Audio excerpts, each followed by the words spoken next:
રાજકોટના ગોકુલધામ આવાસ યોજનામાં ગઈકાલે 26 મે સાંજે એક હચમચાવી નાખે તેવી ઘટના સામે આવી હતી।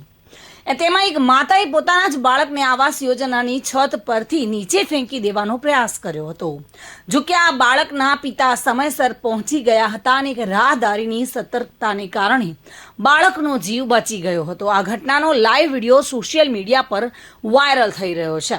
પ્રાપ્ત વિગત મુજબ ગઈકાલે સાંજે લગભગ 7:30 કલાકની આસપાસ રાજકોટના ગોકુલધામ આવાસ યોજનામાં અવિશ્વસનીય ઘટના બની હતી, જેમાં એક હિન્દી ભાષી મહિલા પોતાના નાના બાળકને લઈને આવાસ યોજનાની છત પર પહોંચી હતી। ત્યાં તેણે કોઈ અગમ્ય કારણોસર બાળકને છત પરથી નીચે લટકાવી દીધું હતું અને આ દ્રશ્ય જોઈને નીચે હાજર રાહદારીઓ અને આસપાસના લોકો સ્તબ્ધ થઈ ગયા હતા।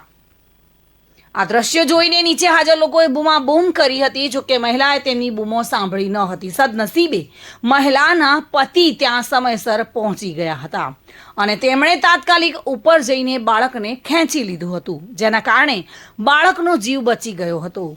એક રાહદારીએ પણ આ ઘટના જોઈને તાત્કાલિક મદદ માટે દોડ મૂકી હતી। જો કે રાહદારી પહોંચે તે પહેલા જ બાળકના પિતાએ તેને બચાવી લીધું હતું। આ ઘટનાનો વિડીયો સોશિયલ મીડિયા પર વાયરલ થઈ રહ્યો છે।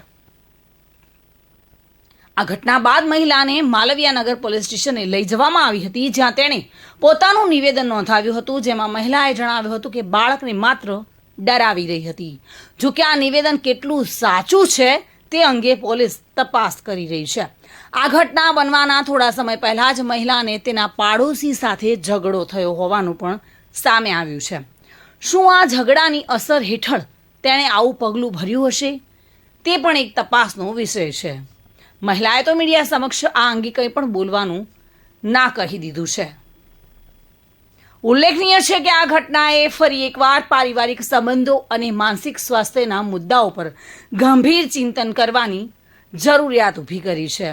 પોલીસ આ મામલે વધુ તપાસ કરી રહી છે, જેથી આ ઘટના પાછળનું સાચું કારણ જાણી શકાશે। ત્યારે એક માતાએ પોતાના બાળક સાથે આવું કૃત્ય કયા કારણોસર કર્યું તે પોલીસ તપાસ પૂર્ણ થયા બાદ જ જણાવશે। Bureau report, today Gujarati news.